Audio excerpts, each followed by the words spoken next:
You know, it just drives me insane. After moving in together, everything in the relationship that just seemed sweet seems to be falling apart. Waking up every day to him and knowing all the things he's doing. Don't get me wrong, it's great. There's just so many things that we do that are so different from one another. I get it. You both dated for a really long time. Better to enjoy the freedom though. In UA there were enough restrictions to never leave you both alone in a room. Yeah, but it's not as great as you think. Eureka says this as she twirls the cocktail she had on her hand, her face turning into a slight frown whilst looking down at the floor. You both will get through it. I'm sure of it. You guys are like the healthiest couple I know. I'm sure there were worse fights. You're lucky you even have someone to come home to. DEKU gives Eureka a reaffirming pat on the shoulders, smiling at her warmly. They've gone through a couple of drinks, waiting for the effect of alcohol to subside in their bodies. He feels his stomach warm, and his mind a little hazy, feeling a little emotional after his best friend's venting. Stop. This isn't the vibe. We came here to have fun, and feel a little free. Hero work has been tiring and terrifying. I don't want this payday to come to a waste. She shoots up a bright look at Izuku, excitedly ordering more shots to pass by the night. Izuku nods firmly at her daring look, attempting to shrug off his feelings of loneliness away and takes another shot. I don't even know why we broke up. He feels a little more brave speaking when the lines in his head start to blur, putting a hand on his forehead as he reaches out his other hand to get ready for another shot. How come you're still not over him, Zuko? It's been like ages. How can I possibly get over someone who's been there for me for like the entirety of my life? I can't ever escape his presence, especially with all the things I'm seeing in billboards, the news, all of it. He's always there as some sort of reminder. I don't even know what happened between you both. You never really told me. He takes another shot. Eureka reaches out a hand to stop him, lifting up his chin, giving him a concerned look. Hey, stop it. Don't be so fast. You're gonna have more fun before I do. I feel weird. It's like my whole body is going against me. But like my head. It's like filled with colors and emotions. I guess this is what keeps making people come back. You're near a breakdown. We should do something stupid to cheer us up. Something fun. Like what? Eureka eyes the green-haired boy deviously, reaching out for his phone on the table. Oh my god, don't. I haven't even done anything. Yeah, but clearly, I know what you're thinking, Achako. I'm not gonna embarrass you. Oh, you so are. Feeling threatened by the possession of his phone in her hands, Izuku retaliates by doing the same. Quickly opening up her messages and typing in something stupid to send to her boyfriend, Ida. You are so not sending that to him? Try me. Oh, you wanna play this game, huh? For the plot? For the fucking plot, bitch. Inserts tweets. Full stop. Full stop. Full stop. Full stop. Full stop. Full stop. Guys, I might actually kill Achako RN. I saw the post. Maybe this is what you get for not inviting Shinso and me. Oh my god, Shoto, you better stop talking. She made you do something stupid, didn't she? Why do you guys always think I'm a bad influence? Maybe because you are. Okay, she's not a bad influence, but we were both completely out of our fucking heads. IDK, why I even thought about that. So fucking lucky Ida is your boyfriend, Achako. I'm fucked. Like fucked for life. Don't tell me. Oh my god, is this what I think has happened? Guys, I can't respond to this man. You really made him text that asshole Achako? Really, woman with light skin tone face palming. Guys. Listen, okay, it was a spur of the moment thing. We were both ranting about our can't say partner. We were both ranting. I texted Ida too, but I didn't think she'd say this to him. Holy fuck. He just texted again. Guys, send help. You're alone on this one, buddy. Popcorn. How is this in any way, shape and form entertaining? I haven't talked to that man in like 2 years. Yet you're still in love with him. For good reason. TS some first love theory BS. Smexisjixjaja. Go answer him. Maybe you'll thank her for having the balls to do something you'd never do. New convo between Kachan and DEKU. Have you been drinking? Kachan. Let me explain myself. Question mark. I have. Yes. But it's not what you think. It's not what I think. Achako texted that. It wasn't me. I can see that, yeah. Huh? What do you mean? She also video called me last night. Question mark. Seems like she's only been typing things that you've told her to say, nerd. Back to the group chat. Are you out of your mind at Eureka? What is it this time?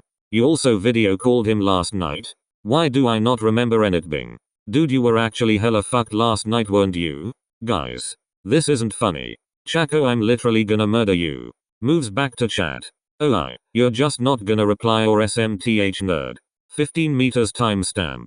Sorry, I had to confront some people for a bit. I'm so sorry for whatever this is. It must have been super late when I called and you must have been sleeping or something. Hahaha, my friends are interesting people. I can't remember anything I said that night, but I'm sure it's probably nothing important. So I hope you can forget about last night. Forget about it? You expect me to forget about it? Well, I mean, what good would any of this do? We haven't talked in like over 2 years. I know. I've been keeping count. BKG's friend group GC. Insert screenshot of Bakugo's tweet. Blasty. You wanna tell us about this? Is this what I think it is? What the fuck? Bakugo, no way. Did he finally reach out? So what if he did?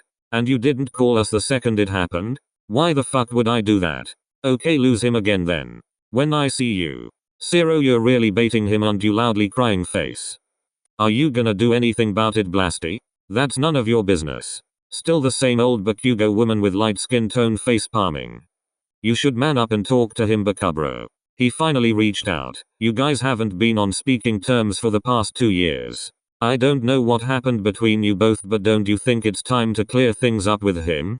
Read by Bakugo. If you need anything, just let us know. Good luck, Blasty boy, beaming face with smiling eyes. Read by Bakugo. The blonde's fingers were reluctantly typing messages he wanted to send. Words that he so badly wished to be heard. His heart ached at the thought of hearing his voice once again. When he saw the notification of Izuku's ringing on his phone, his mind only rendered one thing. Katsuki picked up the call in a heartbeat, excited but feeling confused as to what reason his ex-partner had decided to reach out to him for the first time after 2 years. Oh my god. Eureka's face was in the front view of the camera, her face ecstatic and full of flush visible even under the dim lights of the bar. I can't believe this asshole actually picked up. Katsuki's face wrenched to a small frown after hearing what Eureka had just called him. He lifted his eyebrows in confusion as a response, not a word leaving his mouth. Eureka's voice was incomprehensible, added with the complexity of the loud background noise. Katsuki only awaits for some other clue as the call elapsed. Thanks to you. You just ruined my payday night out with Deku here. She switches the angle of the camera to Izuku's direction, his facial expression clearly sulking. He takes another shot in the array of drinks they both had enjoyed before finally looking at the camera. At that second, he felt the viridian irises slashing their way to his heart, deep with emotions as they came into contact with Katsuki's glare. They were still full of hope and love, an endless lush forest marking their way through the flame that tried burning it. Kachan? Am I dreaming, or is Kachan here? You dork. Can't you see? It's a phone. We're on a video call right now with the great Dynamite himself. Eureka's laugh rings through the call, but Katsuki only focuses on the words he hasn't heard for what feels like a decade. He knew that they were both under the influence of substance, but the way Izuku's words fluttered his heartstrings made Katsuki want to succumb to the fantasy of his longing for him. Video call? How are you on a video call with Kachan? I have his contact hidden on my phone. Katsuki feels offended hearing that, but he understands why. After all, it wasn't like the both of them stopped talking for no reason. I know what you named him as. I figured your dorky ass wouldn't ever delete his contact. Back to you, Mr. Dynamite. How does it feel? 2 years of not reaching out and this is the first thing you hear from him? Eureka, give me the phone. You can't do this. Izuku sleazily tries to snatch the phone away from Eureka. He succeeds in doing so and puts up the phone straight to his face. Katsuki relishes the opportunity greatly, paying close attention to all the details of his face, observing whether or not they had any changes after such a long time of not seeing them. Kachan. Eureka is feeling goofy. To be honest, I'm also feeling goofy. This has to be a dream, right? If it is, I just wanted to let Kachan know that I'm always wishing the best for you. Wherever you are. Katsuki stays silent at Izuku's words, shocked at how pure this greenette's intention was despite all of the things that had happened. It's so late, why is Kachan so up late? Your nerdy ass called. I didn't expect Kachan to pick it up. Wouldn't you be upset if I didn't pick up? I don't know. Izuku answers this with slight reluctance, a part of him wanting to be fully honest with Katsuki after his slight teasing. He thinks Kachan is still the same after these 2 years. His rationale had conveyed nonsense whenever the blonde was in the question. Izuku didn't know what to do. The substance flowing in his blood was tampering with the emotions that flooded through his heart. Why did Kachan pick up? It was you. That doesn't make any sense. It does in my head. Katsuki curses himself in the head for letting go of his pride. He wasn't the one who was drunk. If Izuku could have enough self-control to reluctantly respond to him, why didn't he have any sense of shame to treat him like how he did when they last talked? That was the impression he was supposed to deliver. I don't understand. You can't be doing this, Kak. Enough flirting. Fighting. Whatever you guys are doing. You extra. Hand the phone back to Deku. Stop interrupting this. Didn't you hear me for the first time? I called you to tell you how you were interrupting our fun time here. You both are so drunk. Tell somebody to come and pick you up from there. Call Ida right now before I come and get you both myself. That's utter nonsense. You don't even know where we are. I go to that bar almost every single week, sweet cheeks. Don't think I don't know where you guys are at. Take him home safely before I come do it myself. Or I will ring Ida for you. You can't be threatening us like that. Damn well I sure can. You, not only disturbing my sleep, but also interrupting a very important conversation. I'm ending this call. Go ahead, I'll ring up Ida for you too then. Why? Inserts tweets. Back to the GC. And that was the last thing I even remembered.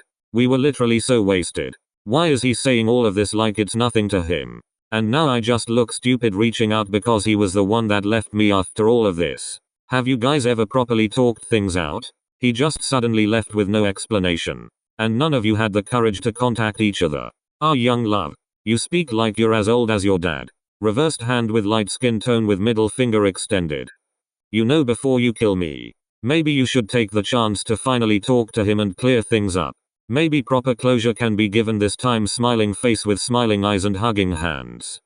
You know, sometimes I think no closure is the best closure you'll ever get. As his fingers typed out the last sentence, he plopped himself right into his bed, curling up in his blankets while he squeezed his eyes shut. There was a wave of overflowing anxiety as he listened to the countless pings from his phone. Izuku always knew what to do when it came to any situation that set him in danger for the most part, but when it came to the spiky blonde, boundaries always faltered to set up properly. The brunette knew it wasn't right mindset to have after 2 years of no contact. Kachan had gone missing all of a sudden, leaving him with no choice but to move on. Let's talk. If you want we can meet up. You still owe me dinner. At least let me have that.